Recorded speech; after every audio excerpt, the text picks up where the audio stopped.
মানে মোৰ এনেকুৱা লাগিছে যে মোৰ ঘৰৰ ককা এজন মৰি গ'ল। ভূপেন দাক বিশ্বাস কৰিছিলোঁ আৰু ভূপেন দাৰ এনেকুৱা আদৰ্শগত পতনটো মোৰ মৃত্যুৰ নিচিনাই লাগিছে, মানে ককা এজনৰ মৃত্যুৰ নিচিনাই লাগিছে।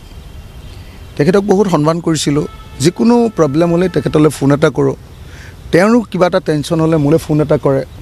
আৰু মই সঁচাকৈ কৈছোঁ, মানে অসমৰ ৰাজনীতিত যদি আটাইতকৈ ভাল পোৱা মানুহ কোনোবা এজন আছিলে, আটাইতকৈ ভাল পোৱা মানুহবিলাকৰ ভিতৰত তেখেত এজন মোৰ প্ৰিয়তম ব্যক্তি আছিলে।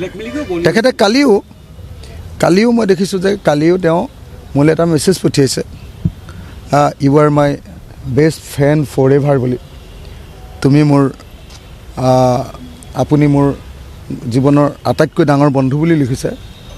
মই এটাই কথা কৈছোঁ তেওঁ, আপুনি বিজেপি নাযাব, আৰু একো কোৱা নাই। মই বিজেপি নাযাব, আপোনাক যি কৰিব লাগে কৰিম, বিজেপি নাযাব। বিজেপি যদি গুচি যায় তেতিয়াহ'লে মানে বুজিছোঁ, সেইটো যদি গুচি যায় গ'ল, তেতিয়াহ'লে আৰু তেওঁৰ লগত আৰু মোৰ সম্পৰ্ক নাথাকে। আৰু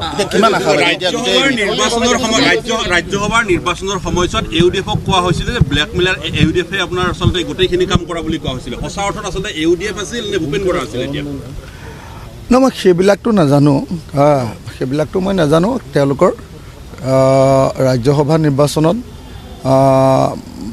মানে দুইটা পাৰ্টিৰ পৰাই অলপ গণ্ডগোল কৰিছিলে, সেইটো হয়।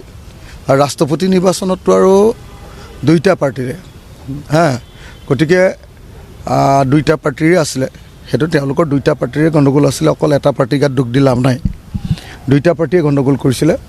কিন্তু মানে ভূপেন বৰাৰ এই যিটো পতন, এই পতনটো মানে মই ভাবোঁ যে এটা অতি ক্ৰিটিকেল পিৰিয়ডত, একদম নিৰ্বাচনৰ আগত, এনেকৈ ব্যক্তিগত স্বাৰ্থৰ কাৰণে, নিজক বচাবৰ কাৰণেই হওক বা নিজক ওপৰলৈ উঠাবৰ কাৰণেই হওক, তেওঁ যিটো কৰিছে, এইটো মই ভাবোঁ যে জাতিৰ বিৰুদ্ধে তেওঁ অৱস্থান লৈছে, মানুহৰ বিৰুদ্ধে তেওঁ অৱস্থান লৈছে। আৰু সেইকাৰণে ভূপেন বৰাৰ এতিয়া মোৰ কাৰণে ইডিঅ'লজিকেলি আৰু তেওঁ জীয়াই থকা নাই। He is a dead body in ideological terms, he is a dead body. দাবী কৰিছে, কিন্তু আপোনালোকে নিশ্চয় জানে যে কংগ্ৰেছে সেইটো তেওঁলোকৰ হাইকমাণ্ডে কোৱাৰ কাৰণে কৰিছে, সেইটোতো কৰিবই লাগিব, তেওঁলোকৰ পাৰ্টিৰ পৰা মানুহ ওলাই গ'লে। কিন্তু নিয়ম বুলি এটাতো বস্তু আছে ন, আইন অনুসৰিহে বস্তুটো হ'ব।